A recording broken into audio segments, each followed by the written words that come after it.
Мисля, че ви хареса. На нашия екип също. А сега е време да изпратим Влади и Руми.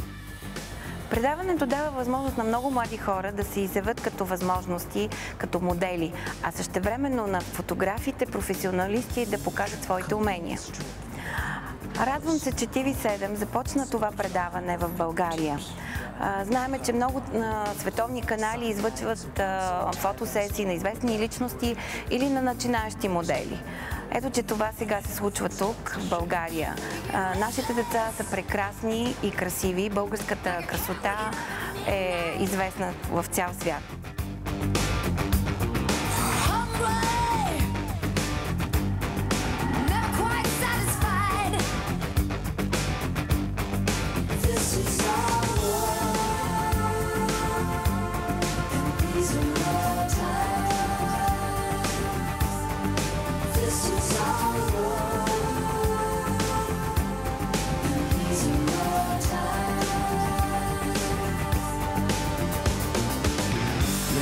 A street guard with a drop-dead attitude.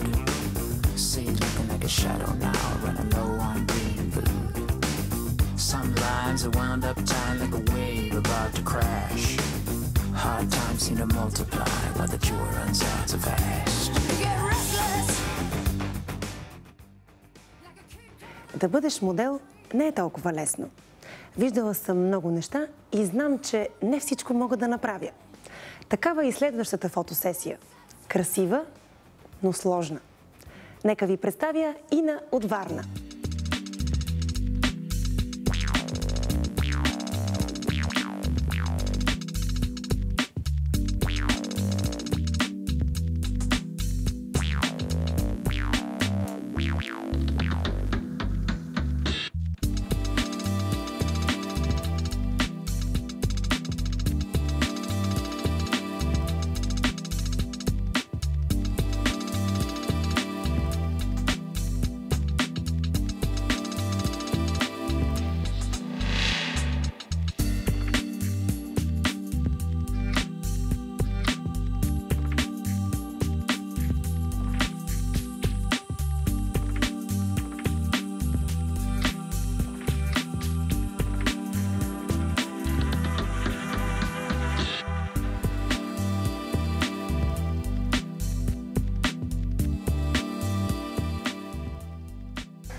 Супер, признавам.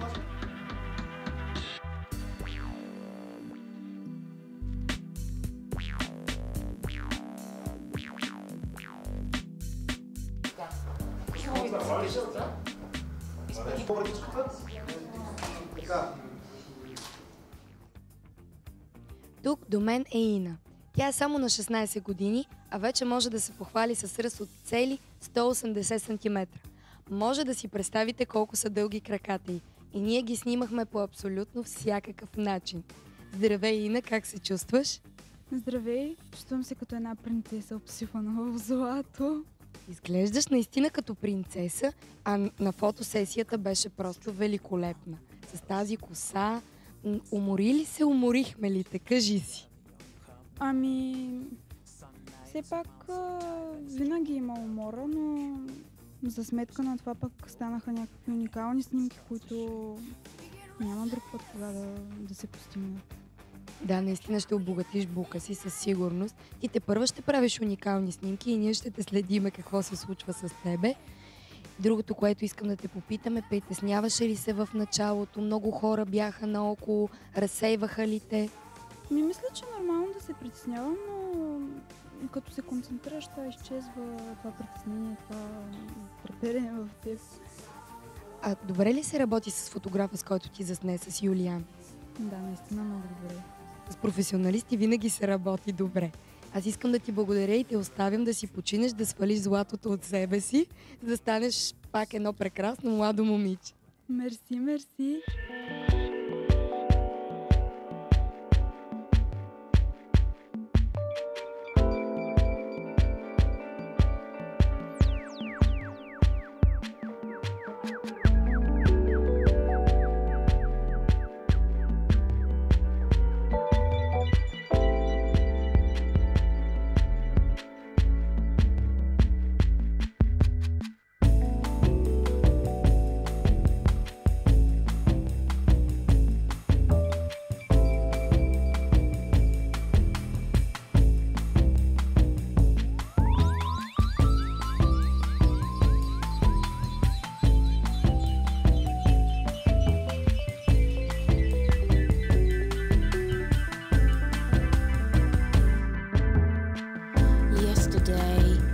the river flew, and I told you of my dreams, and as the moment passed, they floated away to swim to the sea of dreams that I have so often heard about and only just now begin to understand.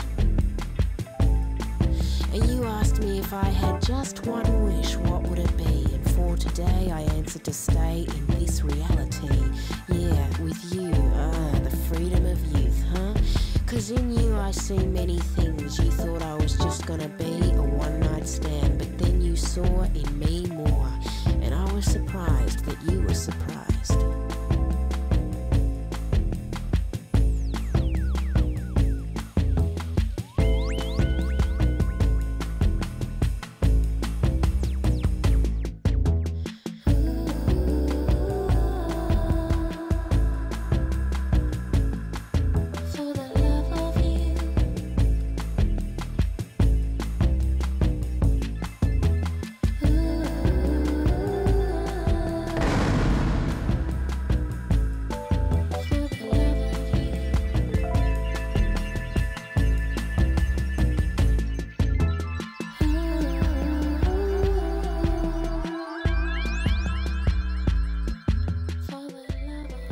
Времето отново излетя, но не се отчайвайте. Ние продължаваме. Ето какво ще видите в следващото ни предаване. Уникална фотосесия на дизайнера Красимир Недялков. Подводна фотосесия на фотографа Юлиан Недев. Коя от нашите избранички ще слезе в басейна с нашите фотографи? Гледайте ни и другата седмица по същото време. И не забравяйте, фотосесия работи за вас. With the wind and laps against the side of this old car as we drive and drive and drive with the windows open and the salt air kissing our